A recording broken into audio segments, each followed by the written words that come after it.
21장 18절에서 23절입니다. 저와 번갈아 교독하고 마지막 절 함께 읽겠습니다. 사람에게 완악하고 패역한 아들이 있어 그의 아버지의 말이나 그의 어머니의 말을 순종하지 아니하고 부모가 징계하여도 순종하지 아니하거든. 그의 부모가 그를 끌고 성문에 이르러 그 성읍 장로들에게 나아가서 그 성읍 장로들에게 말하기를 우리의 이 자식은 완악하고 패역하여 우리의 말을 듣지 아니하고 방탕하며 술에 잠긴 자라 하면 그 성읍의 모든 사람들이 그를 돌로 쳐 죽일지니 이같이 내가 너희 중에서 악을 제하라. 그리하면 온 이스라엘이 듣고 두려워하리라. 사람이 만일 죽을 죄를 범함으로 내가 그를 죽여 나무 위에 달거든 그 그 시체를 시체를 나무 나무 위에 위에 밤새도록 밤새도록 두지 두지 말고 말고 그날에 그날에 장사하여 장사하여 내 내 하나님 하나님 여호와께서 여호와께서 내게 내게 기업으로 기업으로 주시는 주시는 땅을 땅을 더럽히지 더럽히지 말라. 말라. 나무에 달린 자는 하나님께 하나님께 저주를 저주를 받았음이라. 받았음이니라. 아멘. 어제 우리는 장자의 권리를 챙기라는 규례를 살펴보았습니다. 요즘 시대는 모든 것을 평등하게 하는 것이 시대의 흐름이지만 하나님이 장자의 권리를 챙기라고 하시는 이유는 장자에게 주어지는 책임이 있기 때문입니다. 물론 요즘 장자들이 장자의 역할을 하지 못하고 있고 가족 가운데 오히려 다른 형제가 장자의 역할을 하는 경우가 있어서 장자라는 이유로 권리를 보장해 주는 것에 반발하는 것이 조금은 이해가 됩니다. 그만큼 사회의 도덕, 윤리 및 기초 질서가 많이 무너져 내리고 있는 현실이라 하겠습니다. 그러나 과거 우리나라는 그렇지 않았습니다. 첫째가 동생들을 먹여 살린다고 자신이 다니던 학교를 포기하고 공장에 들어간 일이나 아우들을 대신하여 외국 노동자로 나아갔던 일이 얼마나 많았냐 이 말입니다. 영화 국제시장의 주인공처럼 베트남 전쟁에 독일의 광부로 나아간 것은 가족들을 책임지려는 것이 첫 번째 이유였던 것입니다. 요즘 우리나라에 들어온 외국인 노동자들도 장자로서 그렇게 가족의 생계를 책임지고자 그 역할을 하러 온 사람들이 많다고 합니다. 그러나 세상의 죄악이 만연해지므로 많은 것들이 무너져 내리고 있습니다. 그래서 장자라는 이유로 대우해서는 안 된다는 주장이 힘을 얻고 있는 겁니다.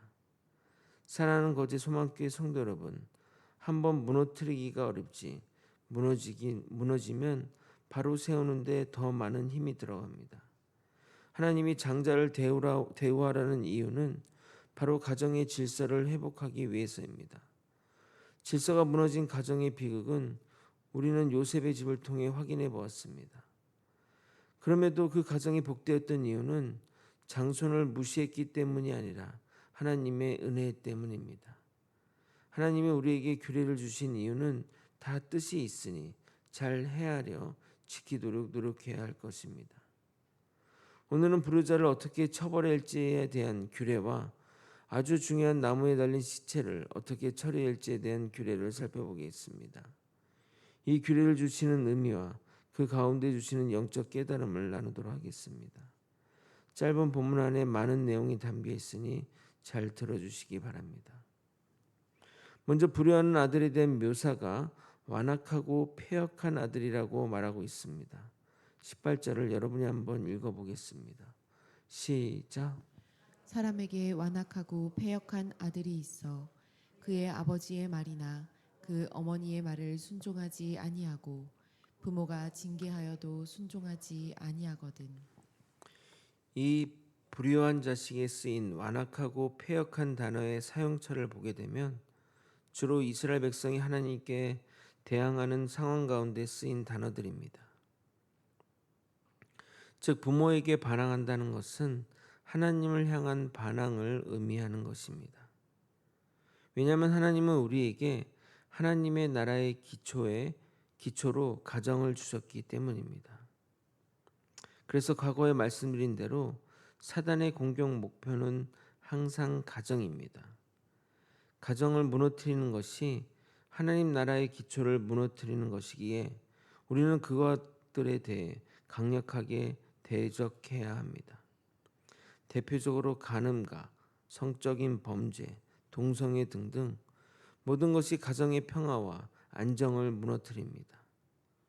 하나님은 가정을 무너뜨리는 행위를 하나님께 반역하는 것과 다르게 보지 않기에 그런 행위에 대해 엄히 대하시는데, 그 중에 가장 직접적이고 가장 영향력이 큰 행위가 바로 자식이 부모에게 반항하는 것입니다.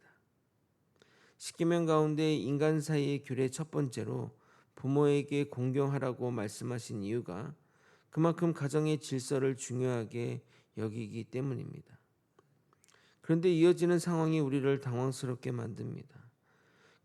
그런 패역한 아들이 부모의 말을 듣지 않고 징계에도 순종하지 않으면 데려다가 성읍 장로에게 나아가 말도 듣지 않고 방탕하게 술을 먹는 자라고 고하고 성읍 백성들이 그를 돌로 쳐 죽이라고 말하고 있기 때문입니다. 20절 21절을 읽겠습니다. 그 성읍 장로들에게 말하기를 우리의 이 자식은 완악하고 패역하여 우리의 말을 듣지 아니하고 방탕하며 술에 잠긴 자라 하면 그 성읍의 모든 사람들이 그를 돌로 쳐 죽일지니 이같이 내가 너희 중에서 악을 제하라. 그리하면 온 이스라엘이 듣고 두려워하리라. 아무리 아들이 패역한다 할지라도 공개적으로 재판하여 자식을 돌로 쳐 죽이게 만드는 것이 한국인의 정서상 지나친 처사라 생각될 수 있습니다. 그러나 그 정서는 이스라엘이라고 해서 다를 것이 없을 것입니다. 그러면 우리는 이 상황을 이렇게 생각해야 합니다. 자식의 패역의 정도가 얼마나 심했으면 그렇게라도 했겠냐라고 말입니다. 물론 모세는 실제 예를 들어 설명한 것이 아니라 가상의 예를 들어 규례를 설명한 것이니 실제 이런 경우가 얼마나 있겠냐마는, 그만큼 하나님은 부모에게 불순종함으로 가정의 질서를 무너뜨리는 죄에 대해 가볍게 여기지 않음을 우리는 명심해야 합니다. 며칠 전 뉴스 칼럼에 실린 실제 일어난 글을 읽으면서 마음이 좀 아파서 여러분에게 그 칼럼을 한번 읽어드리도록 하겠습니다. 요즘 시대를 잘 반영한 글이라 생각하여 읽어드리도록 하겠습니다. 어느 날 노년 신사와 대전에 있는 개족산 황토길을 함께 걷게 되었다. 그는 75세 된 말기 암 환자였다. 부인과는 작년에 서별했고 혼자 사는데 자식들은 일남 일녀로 모두 서울에 산다고 했다. 여기 황토길에 오기 전에 자식들과 상의 없이 아파트 등 모든 재산을 정리했고 여행 가방에 옷과 생활용품만 가지고 집에서 나왔다고 한다.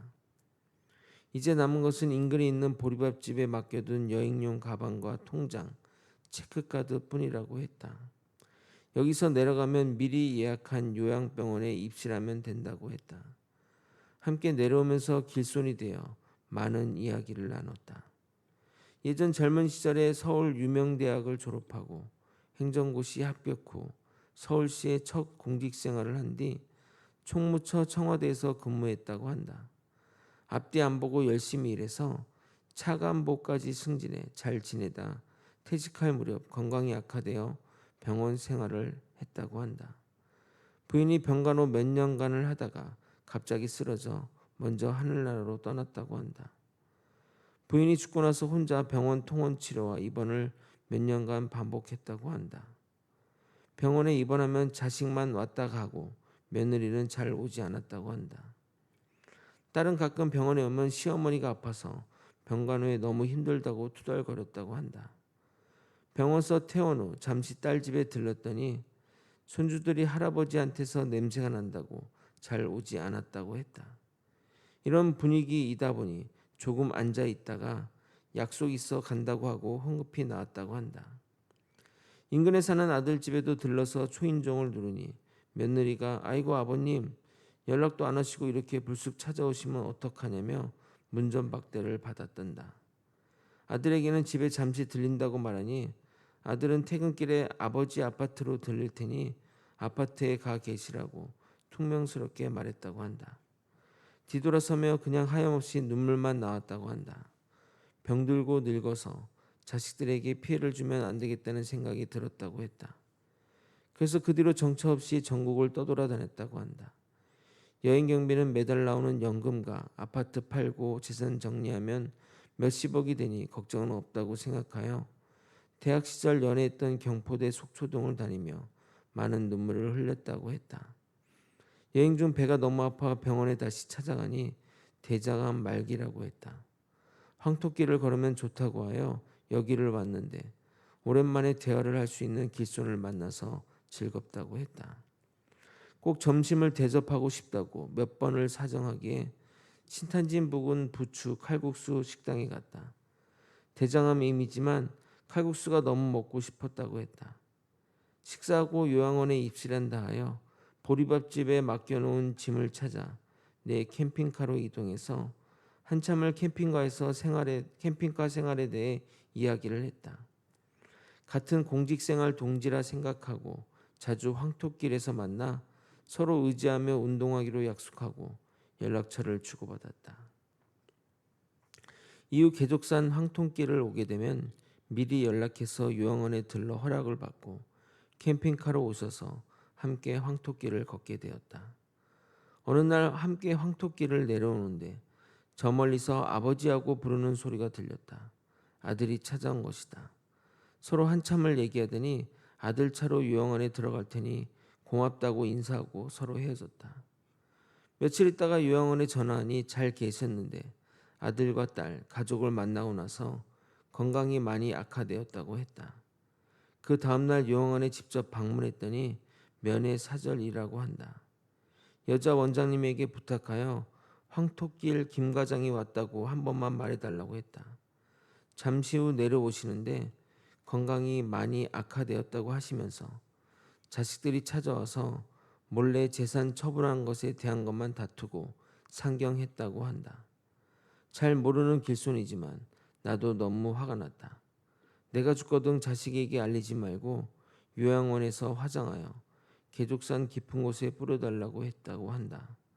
죽은 뒤 통장에 남은 돈은 요양원에 전액 기부하고 시설도 보완해서 어려운 사람이 들어오면 그 돈으로 도와주라고 했다고 한다. 가슴이 멍하고 뭉클해지더니 나도 모르는 사이에 눈물이 하염없이 흘러내렸다. 다음에 건강이 회복되면 함께 황토길을 걷자고 약속하며 헤어졌다. 나도 시골에 들어와 들깨를 베어 털고 나니 이 주일 후쯤에 비가 부슬거리는 아침에 요양원에 들렀는데 그가 지난 금요일에 하늘나라로 가셔서 토요일에 자식을 불러 유언장을 보여주고 인근 화장터에서 요양원 원장과 함께 화장하고 산꼭대기에 뿌려주었다고 했다.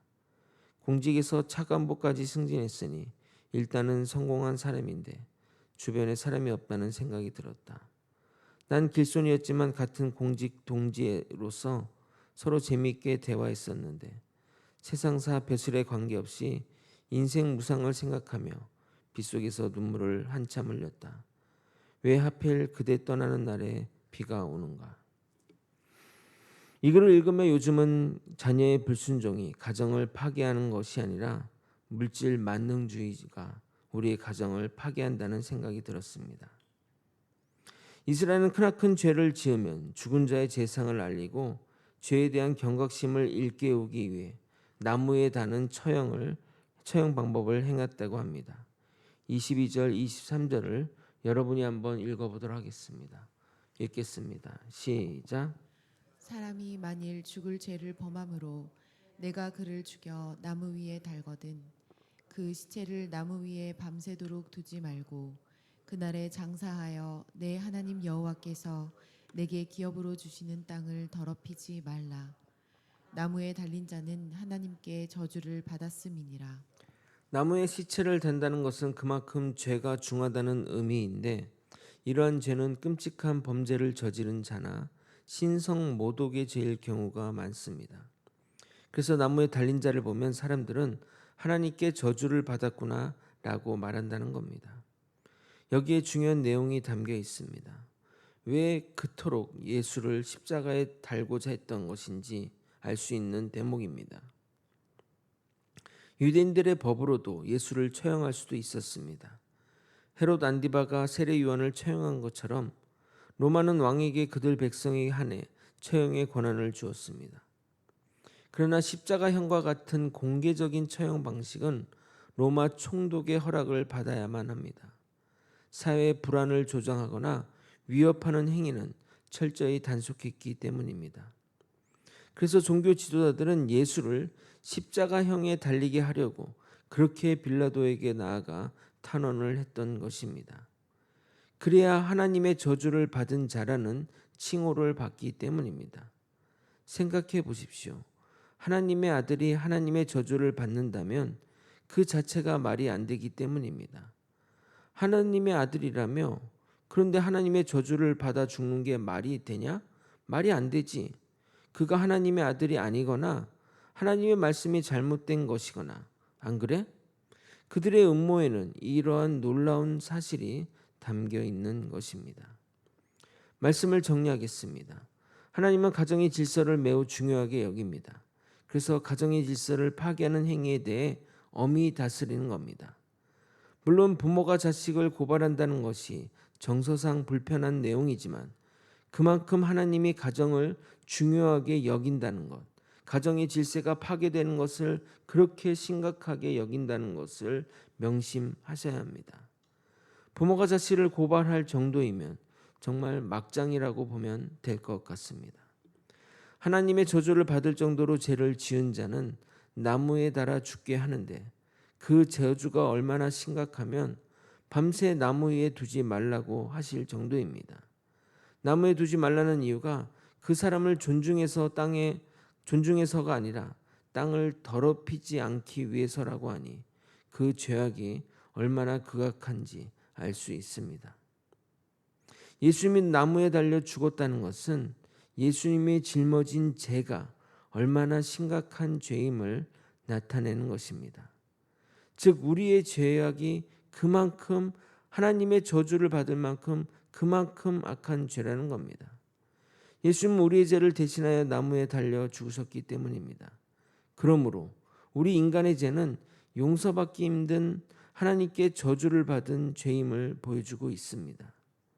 예수가 달리신 그 십자가는 우리가 달려야 할 자리입니다.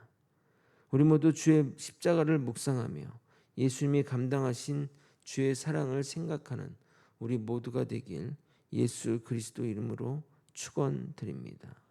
아멘. 기도하시겠습니다. 예수님이 십자가에 달리신 그 죄악은 하나님께 저주를 받을 죄악입니다. 그러나 그 죄악은 우리의 죄악입니다.